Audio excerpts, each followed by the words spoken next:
ইন্নাল হামদুলিল্লাহ ওয়াসসালাতু ওয়াসসালামু আলা রাসূলিহি ওয়া বা'দ। আজকে আমরা পবিত্র কোরআনুল কারীমের ৯৫ নাম্বার সূরা আত-তিন নিয়ে আলোচনা করব ইনশাআল্লাহ। এটি একটি মাক্কি সূরা, এতে ৮টি আয়াত রয়েছে। বারাহ ইবনে আজিব রাদিয়াল্লাহু আনহু বলেন, রাসূলুল্লাহ সাল্লাল্লাহু আলাইহি ওয়াসাল্লাম একবার সফরে ২ রাকাতের যে কোনো রাকাতে সূরা আত-তিন পড়লেন। আমি তার মতো সুন্দর স্বর ও পড়া আর কোনো দিন শুনিনি। বুখারী হাদিস নাম্বার ৭৬৭, ৬৭৯ এবং ৪৯৫২। বিসমিল্লাহির রহমানির রহিম।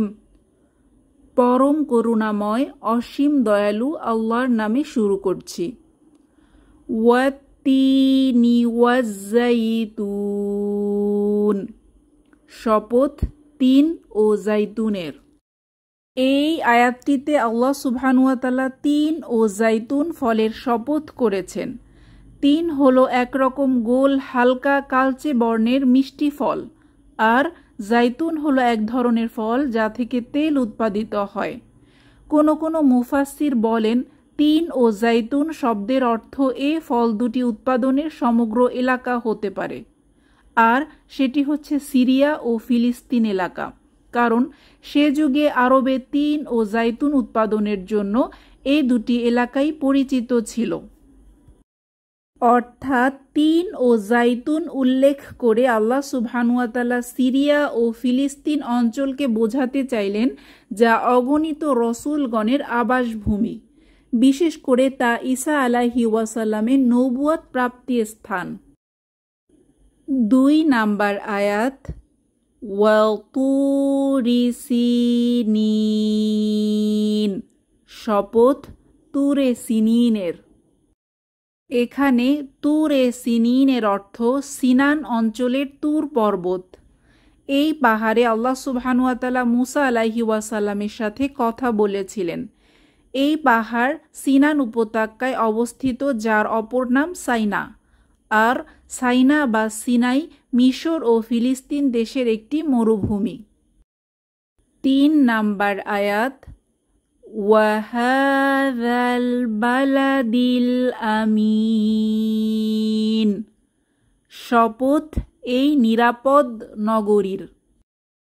এখানে নিরাপদ নগরী বা শহর বলতে আল্লাহ সুবহানাহু ওয়া তাআলা পবিত্র মক্কাকে বুঝিয়েছেন, যা শেষ নবী মুহাম্মদ সাল্লাল্লাহু আলাইহি ওয়াসাল্লামের জন্মস্থান এবং নবুয়ত প্রাপ্তির স্থান।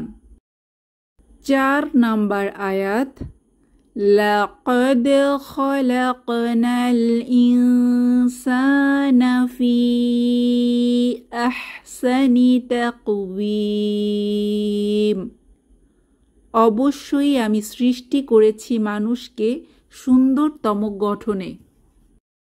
প্রথম ৩টি আয়াতে তিন ও জাইতুন বা এগুলো উৎপন্ন হওয়ার এলাকা অর্থাৎ সিরিয়া ও ফিলিস্তিন, তুর পর্বত এবং নিরাপদ শহর অর্থাৎ মক্কার কসম করে আল্লাহ সুবহানাহু ওয়া তাআলা এই কথাটি বলতে চাচ্ছেন, যেটি ৪ নাম্বার আয়াতে রয়েছে। বলা হয়েছে মানুষকে সর্বোত্তম কাঠামোতে সৃষ্টি করা হয়েছে। এই কথার মানে হচ্ছে এই যে তাকে এমন উন্নত পর্যায়ের দৈহিক গঠন দান করা হয়েছে যা অন্য কোনো প্রাণীকে দেয়া হয়নি। শুধুমাত্র দৈহিক গঠনই নয়, এই আয়াতে উল্লেখিত তাকওয়িম এর অর্থ কোনো কিছুর অবয়ব ও ভিত্তিকে যেরূপ করা উচিত সেরকমভাবে পরিপূর্ণ আকারে গঠন করা। তা দ্বারা উদ্দেশ্য এই যে আল্লাহ তাআলা মানুষকে দৈহিক অবয়ব এবং আকার আকৃতি ও আচার আচরণ ও মনুষ্যত্বর মাধ্যমে অন্য অন্য সব প্রাণী অপেক্ষা সুন্দরতম করেছেন। ৫ নাম্বার আয়াত, সুম্মা রাদাদনাহু আসফালা সাফিলিন, অতঃপর তাকে পরিণত করেছি নিচুদের মধ্যে সর্বনিম্ন শ্রেণীতে। মুফাসসিরগণ এই আয়াতের ২টি অর্থ বর্ণনা করেছেন।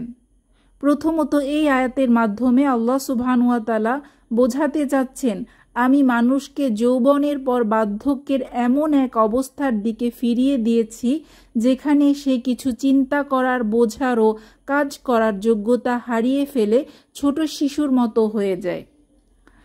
দ্বিতীয় অর্থ হচ্ছে, সর্বোত্তম কাঠামোতে সৃষ্টি করার পর যখন মানুষ নিজের দৈহিক ও মানসিক শক্তিগুলোকে দুষ্কৃতির পথে ব্যবহার করে, তখন আল্লাহ সুবহানাহু ওয়া তাআলা তাকে এর উপযুক্ত প্রতিদান হিসেবে বা অবাধ্যতার শাস্তি হিসেবে জাহান্নামকে তার আবাসস্থল বানিয়ে দেন। 6 নাম্বার আয়াত, ইল্লাল্লাযীনা আমানু ওয়া আমিলুস সলিহাতি ফালাহুম আজরুন গায়রু মামনুন। কিন্তু তাদেরকে নয়, যারা ঈমান এনেছে এবং সৎ কর্ম করেছে, এদের জন্য তো আছে নিরবিচ্ছিন্ন পুরস্কার। এই আয়াতে মুমিন সৎ কর্মশীলদের কথা উল্লেখ করা হয়েছে।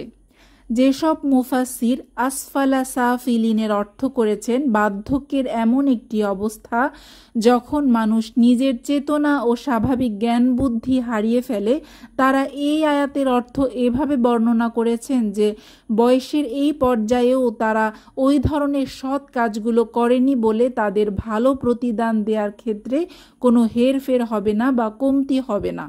এ প্রসঙ্গে একটি হাদিস বর্ণনা করা যায়।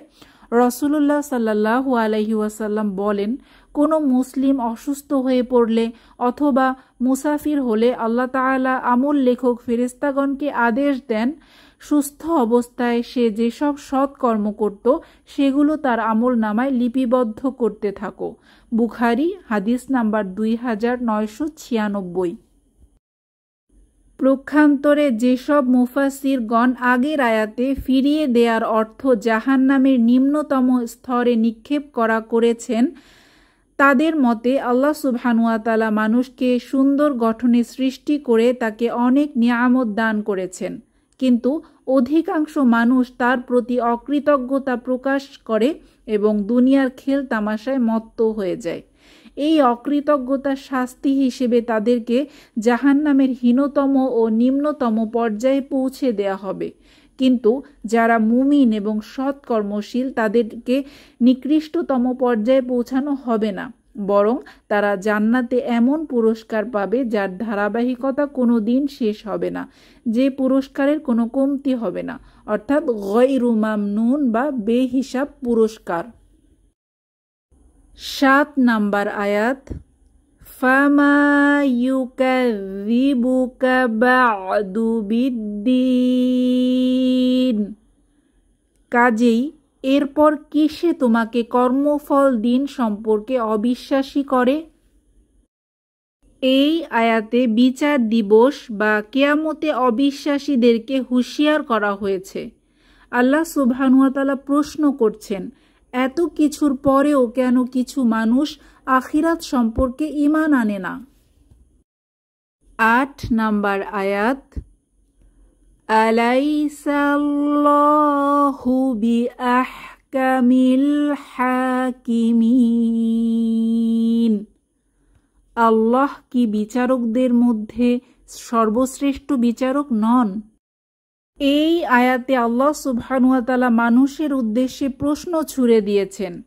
তিনি মানুষকে সুন্দরতম গঠনে সৃষ্টি করেছেন, এক পর্যায় থেকে অন্য পর্যায়ে উপনীত করেছেন পরিপূর্ণ ন্যায় ও প্রজ্ঞার সাথে। তবুও কি তিনি মানুষের কৃতকর্মের উপযুক্ত প্রতিদান দিবেন না? ন্যায় বিচারের অতি গুরুত্বপূর্ণ অংশ হল বিচারের দিন প্রত্যেক অপরাধীকে তার উপযুক্ত শাস্তি এবং প্রত্যেক সৎ কর্মশীলকে তার উপযুক্ত পুরস্কার প্রদান করা হবে। আমাদের সর্বদা স্মরণ রাখতে হবে আল্লাহ সুবহানাহু ওয়া তাআলা সর্বশ্রেষ্ঠ বিচারক। আল্লাহ তাআলা আমাদেরকে সূরা আত 3 থেকে শিক্ষা নেয়ার তৌফিক দান করুন। আমিন।